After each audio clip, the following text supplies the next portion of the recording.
طويل الشوق يبقى في اغتراب فقير في الحياة من الصحاب ومن يأمنك يا دنيا الدواء تدوسين المصاحب. بسم اللہ الرحمن الرحیم.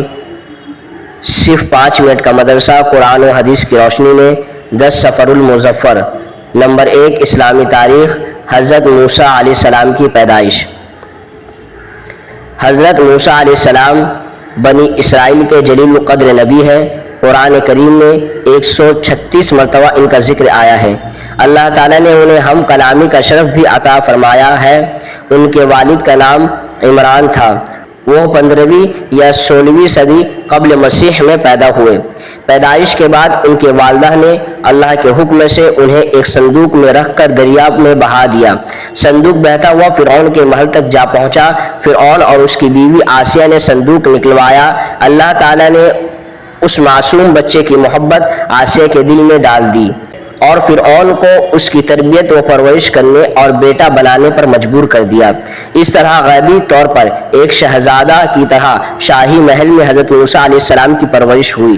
جب وہ جوان ہوئے تو انہوں نے ایک مظلوم اسرائیل کی مدد کرتے ہوئے فرعون کی قوم کے ایک آدمی کو گھوسا مار دیا جس کی وجہ سے وہ مر گیا.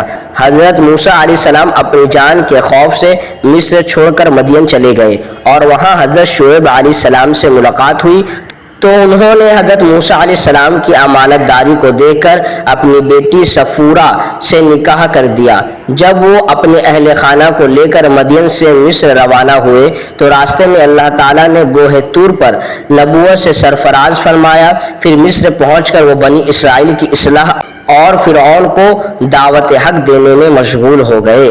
نمبر 2 حضور صلی اللہ علیہ وسلم کا معجزہ. حضور صلی اللہ علیہ وسلم کا آگے پیچھے دیکھنا. رسول اللہ صلی اللہ علیہ وسلم نے فرمایا تمہارا کیا خیال ہے کہ میں صرف سامنے ہی دیکھتا ہوں؟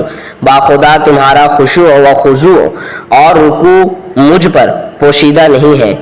بلا شبہ میں اپنی پیٹھ کے پیچھے بھی تم کو دیکھتا ہوں.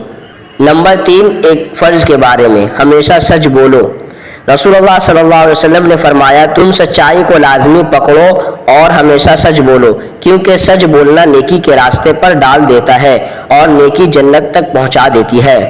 نمبر 4 ایک سنت کے بارے میں. گھر والوں سے رخصت ہوتے وقت کی دعا. حضرت ابو ہریرہ رضی اللہ تعالی عنہ فرماتے ہیں کہ میں تم کو وہ کلمات سکھاتا ہوں جو رسول اللہ صلی اللہ علیہ وسلم نے مجھے سکھایا ہے. جب سفر کا ارادہ کر کے گھر سے نکلو تو اپنے گھر والوں کو یہ دعا دو. استوی حکم اللہ الذی لا یخیب ودائعہ. ترجمہ میں تمہیں اس اللہ کے حوالے کرتا ہوں جو امانتوں کو ضائع نہیں کرتا. نمبر 5 ایک اہم عمل کی فضیلت.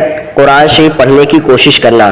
رسول اللہ صلی اللہ علیہ وسلم نے فرمایا جو شخص قرآن پڑھتا ہو اور اس میں اٹکتا ہو اور وہ اس کو مشکل لگتا ہو اس کو 2 ثواب ملیں گے. ایک پڑھنے کا اور ایک اٹکنے کی مشقت کا. نمبر 6 گناہ کے بارے میں. یتیموں کا مال مت کھاؤ. قرآن میں اللہ تعالیٰ فرماتا ہے یتیموں کے مال ان کو دیتے رہا کرو اور پاک مال کو ناپاک مال سے نہ بدلو اور ان کا مال اپنے مالوں کے ساتھ ملا کر مت کھاؤ. ایسا کرنا یقیناً بہت بڑا گناہ ہے. نمبر 7 دنیا کے بارے میں.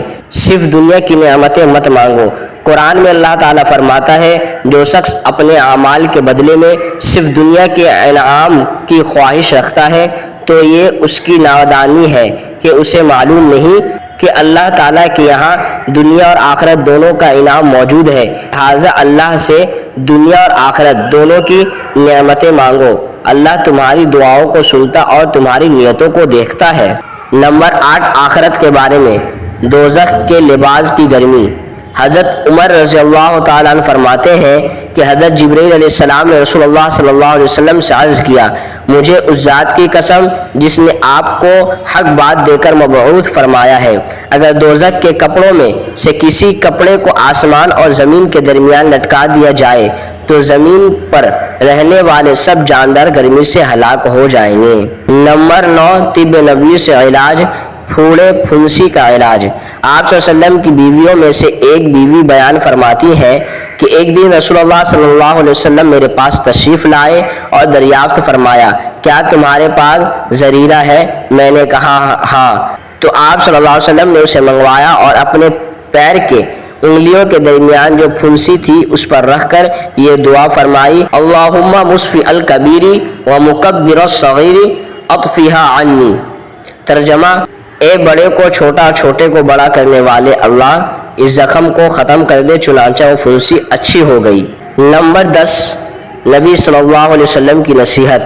رسول اللہ صلی اللہ علیہ وسلم نے فرمایا: جمعے کا دن مسلمانوں کے لیے عید کا دن ہے، پس جو جمعہ کے لیے نکلے وہ غسل کر لے، اگر اپنے پاس خوشبو ہو تو لگا لے، اور مسواک کو ہر حال میں لازمی پکڑو۔